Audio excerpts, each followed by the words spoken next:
Well, that was fun, eh? Like, fuck. I'll try to synopsize the sequence of events. Tuesday morning, I woke up and I had a bit of a headache, which was odd, and I had a more tumultuous, restless sleep the night before, so I was feeling off. When I had my oatmeal in the morning, my appetite wasn't there. I didn't pay no mind to it, though. The day went on. Later in the morning, I did a bit of a training session up here, and, it wasn't my best, obviously, but I didn't think anything of it. And then several hours later in the early afternoon, I thought, holy fuck, this rescue weed I'm smoking must be really good because I'm just fucking flying. Unaware that I was running a fever. So, later in the afternoon, after Adele had gotten home, for whatever reason, I got some fucking shivers. And I thought, wow, that's kind of trippy. I'm going to take my temperature. It ended up being 100.8. So, I was like a bag of fucking hammers there for the rest of yesterday. I went to bed around 7:30. Woke up 3 hours later. And then just had a sort of toss and turn kind of thing because the fever in me was trying to break. So, this morning, get up at like whatever, fucking 2:30. Georgie. And do some bullshit. And all I really want to do is just go to sleep. I really just wanted to fucking sleep. My fever had gone down to a couple degrees, like a couple of tenths, so I was like 100.4 or whatever the fuck it was. And my research says that your normal body temperature, as you well know, is like 98.7, and then up to 100.4 is normal because you can fluctuate. Anyways, I broke down. I took a couple of acetaminophen because I was achy as a motherfucker, and that fever was just racking me. Didn't really have any breakfast. Had some green tea. Had a bath after Adele went to work. And, by early this afternoon, like around 1 o'clock or something, I was feeling considerably better. I'm really still kind of rough around the edges. I took it kind of easy today. And, just thought I'd give you an update. But what I do know is whatever we had and we fought off has actually strengthened our immune system. So it doesn't kill you. It makes you stronger. She's not a jack. She's not a jack. She's not a jack. Good morning, brothers. This is your friendly neighborhood Chilibu, live in the dark, overcast Chile Chilcotin. Welcome to my newest video called "He's Got the Jack." Actually, he had the jack. And what is the jack? Well, the jack's been going around. You've heard about it on the news, I'm sure. America is brought to you by Pfizer. CBS Health Watch sponsored by Pfizer. Anderson Cooper 360. Brought to you by Pfizer. ABC News Nightline. Brought to you by Pfizer. Making a difference. Brought to you by Pfizer. CNN Tonight. Brought to you by Pfizer. Early Start. Brought to you by Pfizer. Friday night on Aaron Burnett Out Front. Brought to you by Pfizer. This week with George Stephanopoulos is brought to you by Pfizer. This weather report brought to you by Pfizer. Today's countdown to the royal wedding is brought to you by Pfizer. And now a CBS Sports Update brought to you by Pfizer. Meet the Press. Data download. Brought to you by Pfizer. This portion of CBS This Morning sponsored by Pfizer. On how to find the hidden sugars in the American family diet. Sponsored by Pfizer. America is brought to you by Pfizer. But I'm here to share my own experience, and people's experiences are unique. Everything that we're going to share in this video will have a link to the government-approved website in the description below. And as you've noticed, comments are turned off because we don't want to trip any of those algorithms. We don't want your friendly neighborhood Chili Boo being misconstrued as to sharing medical disinformation, just giving you my personal experience and what I've done over the last couple of weeks. Let's see, how do we put this? If you have lifestyle choices that lend themselves to you not being well, physically or mentally, I am sure that the jack will take a serious effect on you, and I can understand that. Over the last few weeks, my activity level has diminished to some extent, and I can understand that.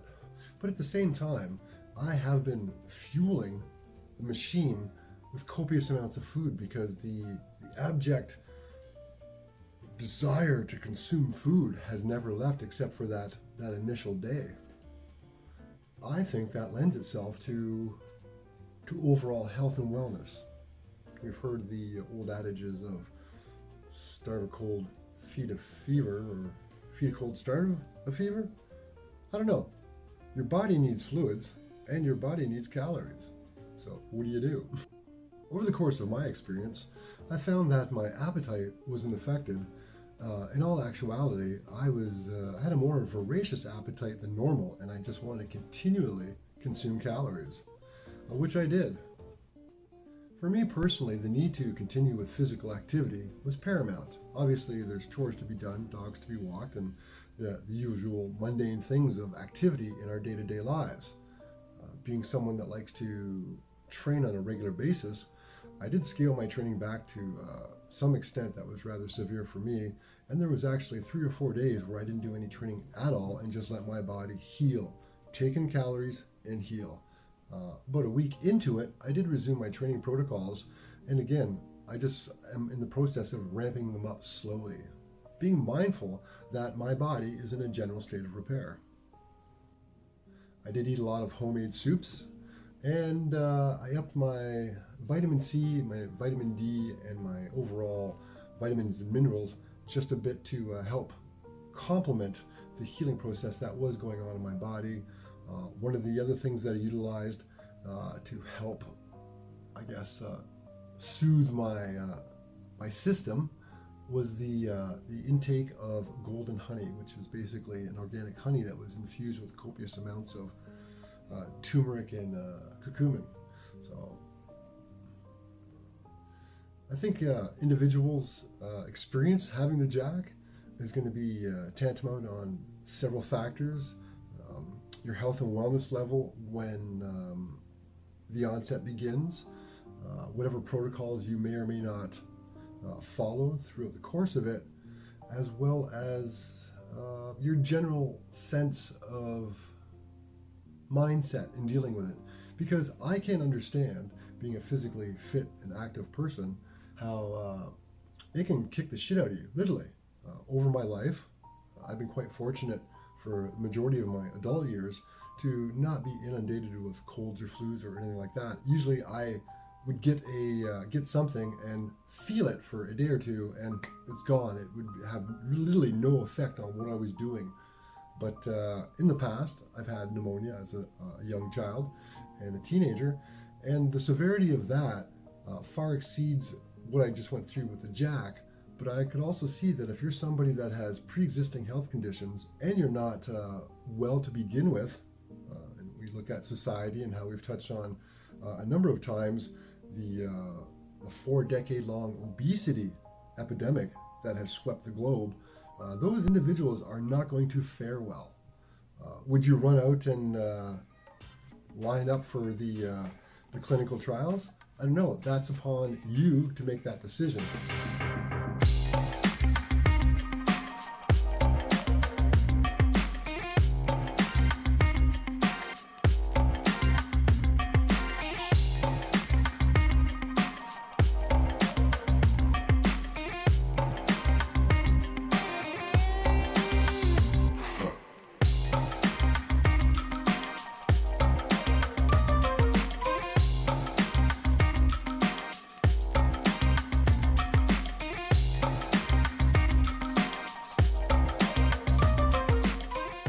All I can say is it's been a wild, exciting ride. It is reality. There is a reality associated with it in the sense that never in my 54 years, whenever I've had a cold or flu or have felt unwell, has the complete lack of olfactory and taste been gone. And that's slowly coming back, but that is the weirdest thing. And again, nothing I've ever endured in my life has brought that on. Makes me think that the JAK is weaponized to some extent.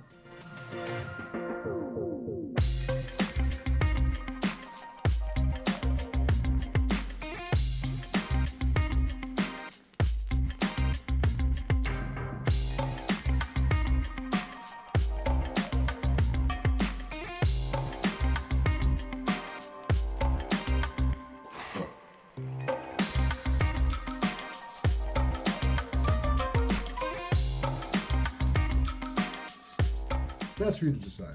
But I do appreciate your time.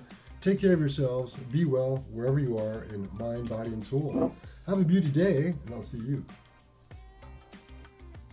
next video. All right.